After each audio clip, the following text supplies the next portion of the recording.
On this day that there was supposed to be a ceasefire, that Israel was 8 days into the war, there had only been an aerial campaign. Israel was convinced there was going to be a ceasefire. The Hamas had assured the Egyptians, the Americans, and the Israelis through the Turks and the Qataris that yes, they were going to accept this ceasefire.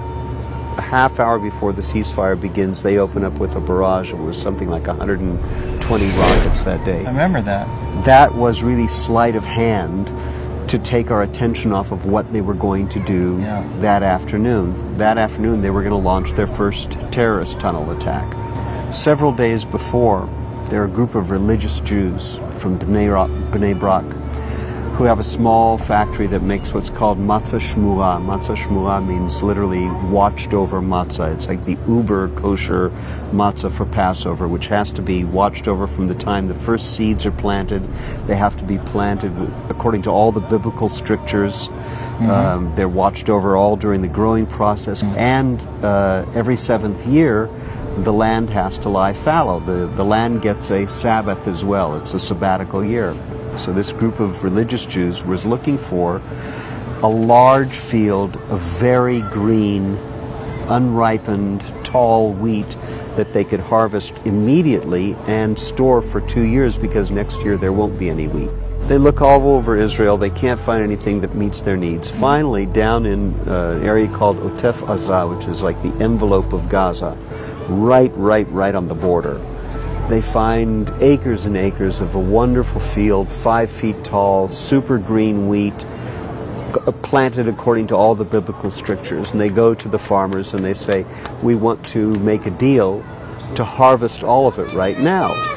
And the farmers said, well, you know, we want to make sure we get the price for it that we would pay in September. And they haggle back and forth, and they say, it'll be a good deal for you. You won't have to work these extra 2 months, no irrigation, no upkeep costs.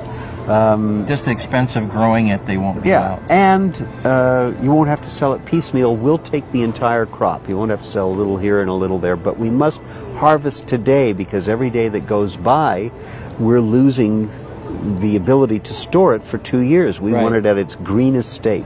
We're right now less than 3,000 meters from the border. That's a closed military area. It's the closest we've been so far. On the border. Close to Gaza land right now. Yeah. As you can see, this field's been harvested and plowed under already. 2 days after they harvest the field, 13 Hamas terrorists pop up from a tunnel right in the middle of the field. In the middle of the field. And if you take a look over here, you'll see, not revealing any military secrets, everybody knows it, there's eyes in the sky, there's an observation balloon. Right, it's like a, I wasn't sure what that was at first. There are cameras all along this area, and there's a unit of female soldiers, all female, all girls, who watch monitors 24 hours a day, because boys don't have the same powers of concentration. No, they don't. When they popped up, as they come up out of the tunnel, they do a ninja somersault and then look around going, where the heck's the wheat field? This was supposed to be our camouflage. Yeah, it's amazing. Instead of being invisible, they're now visible to everything. They're totally exposed. A 19-year-old girl sees them. She immediately sounds the alarm.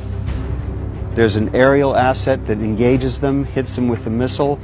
We have a special ready response team that engaged them within 90 seconds.